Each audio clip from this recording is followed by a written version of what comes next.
तक्षशिला पाकिस्तान में आगजनी। समाचार पत्र की यह खबर पढ़ते ही मुझे हामिद खां याद आया। मैंने भगवान से विनती की, हे भगवान, मेरे हामिद खां की दुकान को इस आगजनी से बचा लेना। अभी 2 साल ही तो बीते हैं जब मैं तक्षशिला के पौराणिक खंडर देखने गया था। एक ओर कड़कड़ाती धूप, दूसरी ओर भूख और प्यास के मारे बुरा हाल हो रहा था। रेलवे स्टेशन से करीब 1.25 मील की दूरी पर बसे एक गांव की ओर निकल पड़ा। हस्तरेखाओं के समान फैली गलियों से भरा तंग बाजार। जहां कहीं नजर पड़ी, धुआं, मच्छर और गंदगी से भरी हुई जगहें ही दिखीं।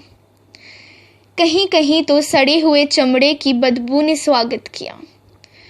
लंबे कद के पठान अपनी सहज अलमस्त चाल में चलते नजर आ रहे थे। चारों तरफ चक्कर लगा लिया, पर अभी तक कोई होटल नजर नहीं आया। मन में विचार आया, इस गांव में होटल की ज़रूरत ही क्या होगी। अचानक एक दुकान नजर आई जहां चपातियां सेकी जा रही थी।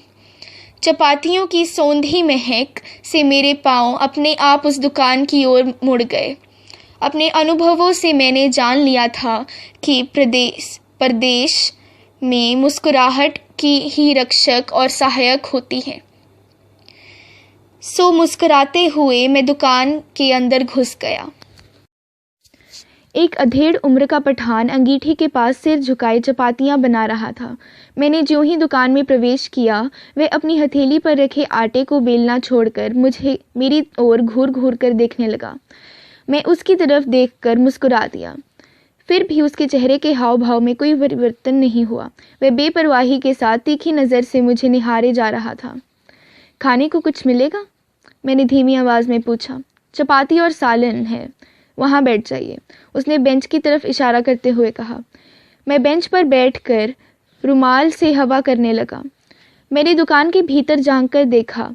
बेतरतीबी से लीपा हुआ आंगन, धूल से सनी दीवारें। एक कोने में खाट पड़ी हुई थी जिस पर एक दड़ियल बुढ़ा गंदे तकिए पर कोहनी टेके हुए हुक्का पी रहा था।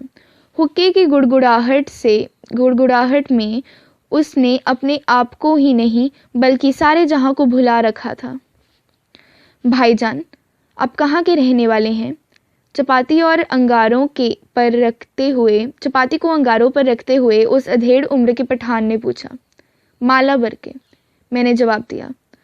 उसने ये नाम नहीं सुना था। आटे को हाथ में लेकर गोलाकार बनाते हुए पूछा, यह हिंदुस्तान में है ना? हाँ, भारत के दक्षिणी छोर मद्रास के आगे। क्या आप हिंदू हैं? हाँ, मैंने एक हिंदू घर में जन्म लिया है। उसने एक फीकी मुस्कुराहट के साथ पूछा, आप मुसलमानी होटल में खाना खाएंगे? क्यों नहीं? हमारे यहाँ तो अगर बढ़िया चाय पीनी हो या बढ़िया पुलाव खाना हो तो लोग बेखटके मुसलमानी होटल में जाया करते हैं। वह मेरी बात पर विश्वास नहीं कर पाया। मैंने उसे गर्व के साथ बताया, हमारे यहाँ हिंदू मुसलमान में कोई फ़र्क नहीं है, सब मिलजुल कर रहते हैं। भारत में मुसलमानों ने जिस पहली मस्जिद का निर्माण किया था वह हमारे ही राज्य के एक स्थान कुडुंगलूर में है। हमारे यहाँ हिंदू मुसलमानों के बीच दंगे नहीं के बराबर होते हैं। उसने मेरी बात को बहुत ही ध्यानपूर्वक सुना और कहा, काश मैं आपके मुल्क में आकर यह सब अपनी आंखों से देख सकता। क्या आपको मेरी बात पर विश्वास नहीं होता? मैंने पूछा। मुझे आपकी बात पर तो पूरा यकीन हो गया है, पर मैं इस पर ईमान नहीं कर सकता कि आप हिंदू हैं, क्योंकि यहाँ कोई भी हिंदू आपकी कही हुई बातों को इतने फ़ख्र के साथ किसी मुसलमान से नहीं कह सकता। उसकी नज़र में हम आताताइयों की औलादें हैं। हमें इस हालत में अपनी आन के लिए लड़ना पड़ता है, यही हमारी नियति है। उसकी आवाज़ में सच्चाई कूट कूट कर भरी थी। आपका शुभ नाम? मैंने पूछा। हामिद खां। वो जो चारपाई पर बैठे हैं वो मेरे अब्बा जान हैं। अच्छा, आप 10 मिनट तक इंतज़ार कीजिए, सालन अभी पक रहा है। मैं इंतज़ार करने लगा। अरे ओ अब्दुल, हामिद खान ने ज़ोर से आवाज़ लगाई। एक छोकरा दौड़ता हुआ आया जो आंगन में चटाई बिछाकर लाल मिर्च सुखा रहा था। हामिद ने पश्तो भाषा में उसे कुछ आदेश दिया। वह दुकान के पिछवाड़े की तरफ भागा। भाईजान, जालिमों की इस दुनिया में शैतान भी लुक छिप कर चलता है। किसी पर धौंस जमाकर या मजबूर करके हम प्यार मोल नहीं ले सकते। आप ईमान से मोहब्बत के नाते मेरे होटल में खाना खाने आए हैं। ऐसी ईमानदारी और मोहब्बत का असर मेरे दिल में क्यों ना पड़े। अगर हिंदू और मुसलमान ईमान से आपस में मोहब्बत करते तो कितना अच्छा होता।